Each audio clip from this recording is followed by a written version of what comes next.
thank you for joining us tonight. My name is Mike Tellerino. I'm the CEO of K9 for Veterans. We're here tonight to discuss Veterans Court. For those of you who really are not sure what Veterans Court is, I'm going to read a brief statement. In 2008, the first Veterans Treatment Court was established in Buffalo, New York. The purpose was to better serve the needs of our veterans with legal struggles that manifest into part due to their experience and possible injuries resulting from their military service. These courts have been proven to be effective in helping veterans through their criminal justice system, but it also has shown to be effective in getting veterans assistance for treatment. So many of them often need. In 2009, Illinois passed legislation establishing a similar program. While the 2009 legislation allowed each jurisdiction to establish a veterans court, it did not require it. That change was changed in January 1st, 2018. Today, and this is important, every county in the state is required to establish and maintain a veterans court in order to better serve the veteran community. So tonight we have Alex Michael, an attorney, Hi. and we have Hector Escobar. Alex, why don't you tell us who you're with and why you're here tonight? Well, I'm an attorney. I work with the firm of Ettinger and Bespakos. We're located out in Palos Heights, Illinois, and we're here today to discuss Veterans Court and the substantive law changes that have happened in Veterans Court in the last year. Okay. And Hector is here. Hector has been through the Veterans Court, so he's going to be able to tell you firsthand what it was like and what the process was, just to educate other veterans on what's out there and what's available to them. So Hector, why don't you start out by telling us how this all came about? How did you first hear about Veterans Court? Back in July of 2017, I found myself in a situation that required me to go through the legal system. I hired a private attorney, and the attorney that I had hired, he was knowledgeable, or he knew about Veterans Court, which was in Will County. Will County was a county that has been very involved with the Veterans Court program. And he recommended that it would benefit me, in my case specifically, to sign up or to apply to the Veterans Court to see if I would be accepted, and that's how I got into Veterans Court. Alex, are all the courts now doing this? Well, as of January 1st, 2018, there's a statute in Illinois that has passed that now requires every judicial circuit in Illinois to, in fact, have a Veterans Court. And so now basically every county in Illinois has one as required by law. Right. So let's say you're, like Hector, you get yourself, you're in trouble. Hector, how did you even know there was a Veterans Court out there? I mean, before I got into the legal issues, I wasn't aware that there was a Veterans Court. It was brought up to my attention by the attorney that I hired. He's the one that brought up Veterans Court, and that's how I was aware of it. Alex, there's a process you have to go through to get into it. You're just not accepted into Veterans Court. Right. You can't just walk into court and say, Hey, hey, I'd like to go into Veterans Court. Yeah. No, it's not. It doesn't work like that. What you have to do is, first of all, you do have to be a veteran to be eligible. Right. But what type of discharge? well, it has to be honorable discharge. You cannot be dishonorably discharged in order to be eligible. But so when you go in, you have to first demonstrate eligibility and a willingness to participate in this program. Right. The court must also agree that you are eligible. The court can then send you in for an evaluation, and if the evaluation shows that you are a candidate for this, then you can participate in a program of treatment and rehabilitation, and ultimately have your charges dismissed or reduced or terminated, depending on the situation. And it's entirely within the judge's discretion. Right. But ultimately, it works out for the best. If you can persevere through the process and complete the treatment and show that you've reformed or gotten better or. So basically, this isn't a free get out of jail card. You have to demonstrate a willingness to to go with the program and do everything the court orders you to do and do it successfully, or it's not going to do any good for you. Right. This is not a get out of jail free card. Absolutely Right. not. This is not a game of Monopoly. We're here to inform you that this is an option when you actively want to make an improvement in your life and reform and show that this is not something, that whatever criminal charge you were charged with was a mistake, and that you are making a demonstrable improvement in your life, and that you're not going to repeat that kind of behavior that led you to be Right. in court, that day. And correct me if I'm wrong, but there's only certain charges that this will apply to. I mean, you can't have a serious felony offense and get accepted into the Right. Veterans Court. Right. There are a number of restrictions, on this process, but essentially, the long and short of it is it has to be a probationable offense. That Right. you can't just it can't be something that has a mandatory minimum of jail sentence. Like for example, you can't just be charged with first-degree murder, Right. and ask for this. This As is not Veterans that's Court's not not how gonna this work for works. you. This Right. has to be something that is probationable. That even though you could get jail time for it, a minimum sentence would still include the possibility of probation. Right. Right. So Hector, what's the process when you get an attorney and you get assigned to a Veterans Court? What's the steps? Take us through the steps. Well, the first step is you have to fill out an application requesting to be accepted into Veterans Court. While the board is reviewing your application, you are required to attend weekly courts. Once you're accepted into Veterans Court, you start what is called Phase 1. It's a total of 5 phases in Veterans Court. The 5th phase, which is graduation. Once you start the first phase, you're required to attend weekly meetings, AA meetings, as well as weekly courts, as well as get treatment, whether it be for medical or psychological. So it's a treatment court. That's pretty much what it is. So, but to get into court, and correct me if I'm wrong, you have to be willing to plead guilty. Correct. You have to plead guilty in order to be accepted into Veterans Court. But once you follow their program and you do everything and you complete, then the courts will expunge it or drop charges from you like it never happened. I think Alex. that's correct. It's entirely within the judge's discretion. So, oftentimes the judge will ask the treaters and evaluators, as well as yourself and your attorney and the prosecutors, for an opinion. And ultimately the judge will consider all the facts presented to him, and he'll make a determination whether to outright dismiss the case or whether just to maybe cut short whatever your sentence would have been. And the range of outcomes varies, but ultimately it provides a reduced sentence or an outright dismissal for those who the judge believes has earned it. So basically, all in all, this is similar to like a second chance. It is like a second chance. It's not a get out of jail free card. No, it because is you have to work to get Right. to complete it. Correct. Right. And the reason this is available to veterans and not anyone else is because of what our veterans have been through. You and I think we have problems. I get up, I got to go to work. I got emails to answer. You're right. I feel like I'm overwhelmed. But you know what? None of us really went through what these people have gone through. Our combat veterans have been through a lot. And it's funny, when I put this show out there that I was going to do this show, I got a number of emails asking us, well, what makes our veterans any special than anybody else?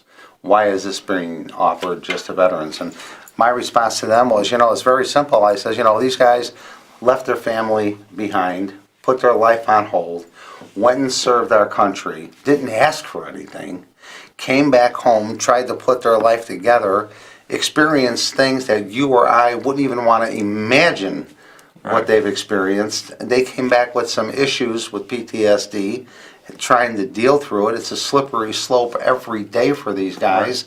So you don't think they deserve kind of special treatment? Come on. And not to mention, I mean that's ridiculous. In addition to everything you just said, these people's lives are on the line every Every single day. moment. Right. I mean, every single moment, they don't know if they're taking their last breath. Exactly. So, you know, when you hear a noise, when you hear, you know, when you see something move suddenly, you don't know what's coming out at you because you've been trained for years to now anticipate anything as an attack. And so that messes with your head. Right. And ultimately, this is kind of the price of freedom. You have these experiences and you don't know how to react, and sometimes you make mistakes, and that's why a Veterans Court exists, because these people have earned that opportunity. They made that sacrifice. For us. That earns them that second chance. The reason you and I can sit here today Exactly. and discuss Because of guys this like is Hector. because of guys like him. Exactly. So, you know what? That was my response, and it's my response today. These veterans deserve everything they get for what they've sacrificed for everything here. Hector, this wasn't like we talked earlier, it's not a free get out. It just costs money too. Correct. There is a fee that's imposed. It's $1,565, which is required to pay in order to graduate. Not only the financial side, but it's also, it requires a lot of dedication. So, you know, I like how you guys are putting it. It's not a get out of jail free card, because you have to be dedicated. You have to seek treatment. You have Right. to want it. Well, also, you were saying earlier when we were talking with Alex too that, you know, you have to go to these meetings. You're trying to hold a full-time job down. Correct. They're telling you, yeah, well, that's fine, but now you got to come to court. You got to go see your probation officer. You're trying to hold a full-time job yet, but you're also committed to the court to make these appearances at the probation department or before the judge or whatever the case may be. So, I mean, that's pretty hard to work with and deal with on a daily basis too, right? Correct, and it's something you have to accept and adapt to. Like I said, you know, during the first phase, you're required to make weekly court meetings. You have to attend court every Wednesday, at least in Will County. You also have to maintain employment and show proof of employment. And on top of that, you have to seek treatment through, whether it's through the VA hospital or a clinic, to treat any substance abuse or any condition that the court requires. Does the VA have any say in you being accepted into the Veterans Court? They don't have a say, but there is a veterans advocate that's assigned to the court, which it helps us as veterans get the treatment that's required by the court. Alex, what's the process typically if you're not a veteran to be able to go through a program like this or to get? I mean, this process is exclusively available to veterans. Right. I mean, you know, there are rehab programs for recovering drug addicts and alcohol addicts and other types of things, but this program itself. But there's no guarantee that they're going to be able to get this off their record or expunged. There is no guarantee. No, it's entirely up to the judge and the judge's discretion. So you kind of just have to roll with the program, do what the court asks of you, demonstrate that you are reformed and that you are making a concerted effort to get the treatment that you need, and then it's kind of in the judge's hands. You have to put your arms up and put your faith in the court that, you know, what you're doing is in your best interest, in society's best interest, and whatever benefit you derive from that, it's discretionary. Alex, what would you say to somebody, okay, you got arrested today. You're a veteran, you get arrested today. The process would be what? Go to the public defender's office, tell them you heard about Veterans Court, and you'd like to see if you qualify for it. Sure. Yeah. I mean, the public, you know, at your first court appearance, you'll be asked if you want an attorney, and obviously you should. If you can't afford an attorney, you'll be appointed a public defender. If you can't afford a private attorney, that's a way to go too. Generally, private attorneys can devote a little more time to your case. The public defender's office is a bit overwhelmed. I'm sure they're very competent attorneys, but they have a little too much on their plate most of the time to offer you effective, individualized assistance. You know, and you would ask your attorney, you know, is a Veterans Court an option for me? And if if your attorney feels that it is, and usually if you are willing to participate in it and the treatment that goes along with it, and you're a veteran, it's a pretty good option for you. So I don't see a reason why you shouldn't consider that. Is there, let's say you've been through the program, you completed everything you were supposed to complete. 3 months later, you get in trouble again. Is there any limit or cap on the number of times you can go through Veterans Court that you know of? Well, generally speaking, Is this a one-time deal? generally speaking, it's a one-time deal, because what usually happens is the judge will impose certain restrictions on you in terms of what you can and cannot do, and in almost every, in fact, in probably every case, the judge will say you have to stay out of trouble. This cannot happen again. One of the restrictions will be you have to attend your treatment every week. You have to show up, with your officer every week, and they will see how you're progressing it. But for sure, you have to stay out of trouble. Hector, what would you say is the hardest part of going through the program? What was the most difficult thing about dealing with the courts? The hardest part is, like I said, you have to seek treatment for whether it's PTSD or any medical issues that you might have. So I guess being able to accept the fact, the stereotype, the judging of people, now you're seeking treatment. So it's kind of, you're forced to seek help for PTSD. And, as a veteran, that's one of the hardest things for us to accept is, that we need help. It's a sign of weakness. So if you're a veteran, you're being treated for PTSD through the VA or through any other program, and are they still going to tell you that you have to go for additional counseling? Yeah, they can and they will require you to attend additional counseling. On top of what you're already receiving Correct. from On the top VA? That is correct. So they require not only the treatment that you're getting through the VA, but on top of that, they require you to seek additional treatment, whether it's for substance abuse or your mental or psychological treatment that you're receiving. Now, how long did this process take you to get through? Mine was 14 months. From beginning to end, it was Correct, 14 months. because there's 2 months of probation, which is before the court before the court accepts you, and then it's a minimum. You have to complete a minimum of 12 months in the program, successfully complete and abide by all the rules that they impose on you. Alex, there's got to be a downside to this.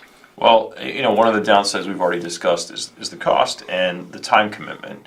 It's one of the things that is a problem in the law is the conflict between the legal system and reality and practical application. And so sure, in the legal system, it's great that you can have this option, for treatment and recovery and getting better. But in reality, how can you get a day off every single week To go for your... right? And so one of the things that the law has yet to progress and develop to a certain point is the prevention of employers from being able to discriminate against you because of this. Like when you, for example, voting. If you have to leave work to go vote, your job can't hold that against you. Or jury duty. But this hasn't reached that stage yet, and that's another point where the law has to factor in real world practical application, and get beyond just, wishful thinking. Oh, this is just a great idea. So, what do you see the future holding for Veterans Court? Do you see any changes in the future for it? I mean, I think that one of the things that might be looked at is exactly what I just said, where Make certain allowances for the Right. veterans that have those Employers. commitments where employers that they have to keep. where employers cannot hold this against you, in terms of, well, why do you got to take a day off every week? I mean, I know certainly in my profession, that's frowned upon, but if this is what it takes to help these people get better, it's going to have to be a requirement, because Right. it's not fair to give these people this opportunity, but to, in actual real world application, make it fairly inaccessible in that sense. Hector, did you have any problems with that? Fortunately, my employers, it's veteran-owned company, so they were pretty flexible with me taking time off to attend court every week, or to attend any of the appointments that they required me to attend. But I have seen throughout the process, I did see a lot of veterans that were going through the program where their employer were not as flexible, and they were a few of them actually lost some real good jobs. Do we have any idea what the success rate is for veterans going through this program? I don't have any statistics offhand, but from what I understand, this program has been fairly successful in terms of how it's been applied and gone forward. This is definitely something that the Illinois legislature is looking to expand upon. Well, I think it's probably one of the best things that I've heard in a long time.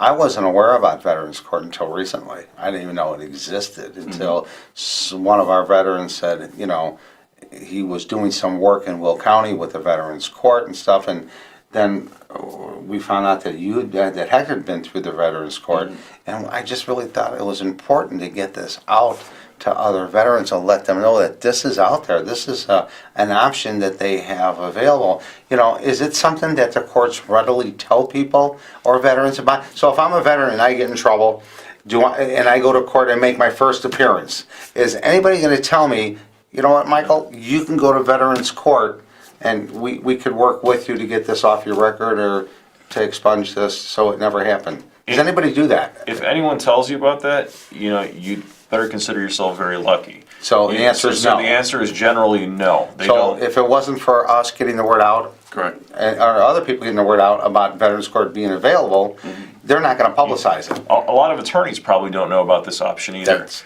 So this is something I've started to learn about recently myself, and I think it's a great thing that's out there. But yeah, I mean, the whole process is actually fairly new. I mean, some counties have been doing it for a while, but the Illinois statute that now governs this is actually been pretty recent. It came out January 1st, 2018, so it's just over a year old now. It's amazing, something as simple as setting up a Veterans Court to help our guys coming home, guys or girls coming home that are suffering from PTSD, traumatic brain injury, to afford them, the opportunity, like you made a mistake because of maybe your PTSD or whatever the case may be, that, we're going to give you a second chance. I think, why it should have been done before. Fortunately, they're doing it now. I just think it's probably one of the best things that I heard for veterans in a long time. Sure, absolutely. I mean, Hector's a prime example. 14 months you went through Correct. it? 14 months. He qualified for the program, he committed to doing it, and he completed it, and now it's behind him. Correct. And there's nothing on his record. How do you feel now after the program? I mean, it was definitely a life-changing Did it help you? experience. Oh yeah, Seriously, definitely. did it help you? Did it really make a change in yourself? I personally, in my case, I would say that it did. It did. It So was it had a positive effect. a very positive effect. And when I first came in, if I wouldn't have been made aware of it, I don't think the process would have been as easy for me. Even though you still held accountable, and I keep on repeating, like Alex and you said it. It's not a get out of jail free card, so that's very important to get out there because. And I think most people think it is because of it being a specialized court for veterans. Like I said, I can't tell you how many emails when I put this out on our Facebook page that we were doing the show that said, hey, what makes these guys special? Well, let me tell you, you give up your life like they gave up their life to go out and serve our country, witness and do the things that they were asked to do, come back home, try to put your life together with the issues that you faced while you were there, and then tell me you wouldn't deserve a second chance. Sure. And Mike, let me tell you something about practicing law, especially with criminal law. A lot of times what you see is, everyone thinks that criminals don't deserve a second chance until they're charged with a crime. Yeah, right. And what ends up happening is, they always everyone has a story. And most of the time, most of the people, they're good people who make a mistake. Exactly. Very rarely do you have a criminal who's just, a rotten person to the core. Most of the time, it's a good person who made a mistake in their life, for whatever circumstances, whether it was poverty or just stress or depression or or just something going on in their life, that maybe they deserve a second chance. Maybe they need an opportunity to fix, the cause of what, when you punish someone for a crime, you're just addressing the symptom. Right. You're not really addressing the cause of why that person. But this actually committed gives the them the crime. help they need. Right. This So addresses this is- the underlying cause. Exactly. This is treating the actual disease, not This the is symptom. helping them. Right. Okay, it's gonna make a substantial it's going to help them a lot. That's all I could say. You know what I Correct. mean? And I think what the court's doing, it's an awesome thing for our veterans. Hector's a prime example. He's sitting here today, been through the program, and now it's not on your record. It's not going to hinder you from getting a job that you may want in the future or running for office or whatever the case may be. Correct. You know, so, I mean, that's got to feel good too. Right. You know, I mean, because you make a mistake, you don't want to have to pay for that mistake for the rest of your life. And without this being expunged or removed from your record, it can come back to haunt you for years to come. All right. You know? Alex, what do you think is and again, we talked about the downside to this. Is there a downside to this? Well, I mean, you know, like I said, you know, the big downside was the practical application, you know, whether employers are actually going to give people the time off, you know, the cost. Sometimes, you know, a lot of times the veterans who have the biggest problems with adjusting and coping, a lot of times they're unemployed, or sometimes they turn to drug and alcohol to kind of drown out their problems, and it's you know, sometimes the cost can be a prohibitive factor in terms of going forward with this. So, you know, there are some downsides in that sense, but I think, you know, making this known and accessible to everyone who could potentially be eligible is really the most important thing here. Well, I'd like to thank both of you guys for being here. Alex, it's always a pleasure. Thank you. Having Thank you you, here. always a Alex, pleasure to be back. you're going to be with us next week. Yes. Next Thursday. Yes. We're going to be doing a show on the veterans' rights, new laws for veterans in 2019. Alex, going to help us. I'll be happy to talk to you about it. You're going to help us understand that. Hector, thank you for being here tonight with us and sharing Thank you for having me. your And thank you for your experiences. service. Thank you, Alex. Thank you for your service. It's been a pleasure, and you know, I'm glad that you had the opportunity, and I just hope that our viewers out there that are watching us tonight become aware of this program and they know what's out there and what to ask for, because like Alex said, a lot of veterans don't know that the program even exists. A lot of lawyers don't know the program exists. So, you know. Well, now that you know we made this possible to get the word out, thank you, both of you guys for Thank you. Thank you being for here. having us. Thank Thank you. you. Thank you, Mike. Thank you Thank so you. much. Thank you.